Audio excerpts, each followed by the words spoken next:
আসসালামু আলাইকুম। আমি Saiful, doctor NB Saiful Islam YouTube চ্যানেলে আপনাদের সবাইকে স্বাগত জানাচ্ছি। আমি আজকে আপনাদের সাথে একটা বিষয় শেয়ার করব। আমরা অনেক সময় ইমুতে অনেকগুলা কন্টাক্ট এসে বিরক্তি করে বারবার অডিও ভিডিও কল আসতেই থাকে।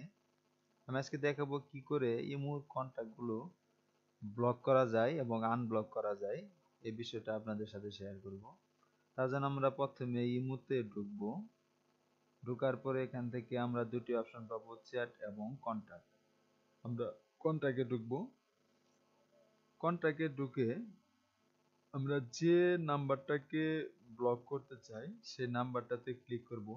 এখানে একটা জিনিস খেয়াল করবেন, আমাদের যে এই যে নাম্বারগুলা সেভ থাকবে কন্টাক্টে সেগুলো আসবে, যেগুলো সেভ নাই সেগুলো কিন্তু আসবে এই কন্টাক্ট ওকে করার পরে।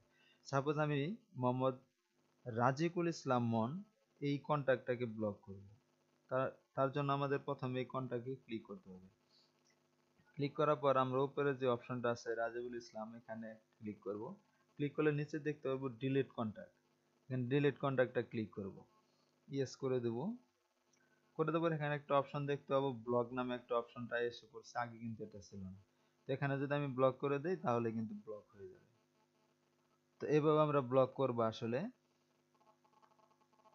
কিন্তু এখন হচ্ছে আমরা আবার এই ব্লক কন্টাক্টটাকে কিভাবে আবার আনব্লক করা যায়। তো তার জন্য আমাদের এখানে এই সাইডটাতে ক্লিক করতে হবে। এখানে যে আইকনটা দেখতে পাওয়া যাচ্ছে নিচে একদম বাম সাইডে, এখানে ক্লিক করার পর আপনার আইডিটাকে দেখতে পাবেন। ওই আইডিটাতে ক্লিক করবেন। উপরে যেমন এখানে আছে স্বাগতম আপনাকে, এখানে ক্লিক করবেন। ক্লিক করার নিচে একটা অপশন দেখবেন ব্লক কন্টাক্ট।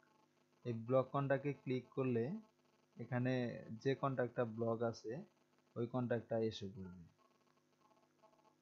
তো এই কন্ট্যাক্টে এসে পড়লে আপনি ইচ্ছে করলে এই ব্লক কন্ট্যাক্টটাকে আবার ওখান থেকে আপনি আনব্লক করে দিতে পারবেন। আমরা ব্লক কন্ট্যাক্টে ক্লিক করছি। ক্লিক করার পরে এখানে একটা অপশন আছে কিন্তু যে রাজিবুল ইসলাম আনব্লক।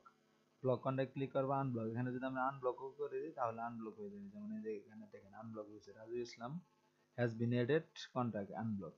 তো এইভাবে আমরা আসলে ব্লক এবং আনব্লক করে নিতে পারি। তো আজকে এই পর্যন্তই। যদি আমার টিউটোরিয়াল আপনাদের ভালো লাগে তাহলে অবশ্যই লাইক করবেন।